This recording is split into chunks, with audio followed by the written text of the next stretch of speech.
ఎవరితో ఉన్నా ఒంటరిగా ఉన్న ఫీలింగ్, ఎవరితో చెప్పుకోలేని బాధ, ఏడవాలని ఉన్నా ఏడవలేని సిచ్యువేషన్, నిద్రలేని రాత్రులు, తడిచిన దిండు నీ బాధ యొక్క భారాన్ని చెప్తున్నాయి.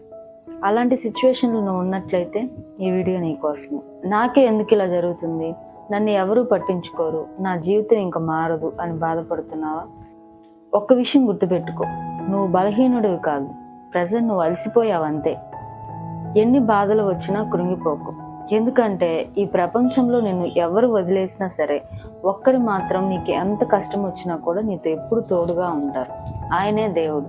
అందుకే కీర్తనలో 34:18 విరిగిన హృదయం గల వారికి యెహోవా ఆసన్నుడు అన్నాడు భక్తుడు.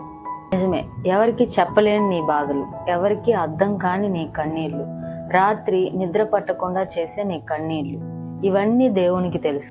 నాకు బ్రతకాలని లేదని నువ్వు అనుకుంటున్నావేమో, కానీ విను, ఇలాంటి మాటలు మనసులో నీకున్న బాధను తెలియచేస్తాయి, నీ భవిష్యత్తుని కాదు. సీతాకోక చిలుక జీవితాన్ని చూడు, అది పుట్టినప్పుడు ఒక పురుగుగా పుడుతుంది.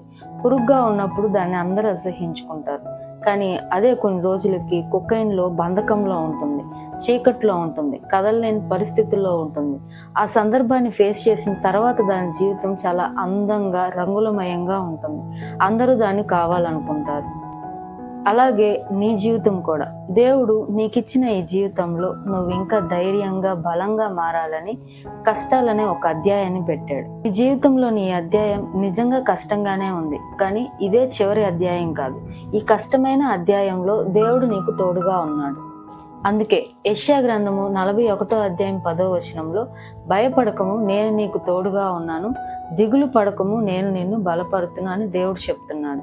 ఒక్కసారి ఈ కష్టమైన అధ్యాయాన్ని నువ్వు దాటితే నువ్వే చెప్తావు, ఆ రోజుల్లో దేవుడు నన్ను నిలబెట్టాడు అని.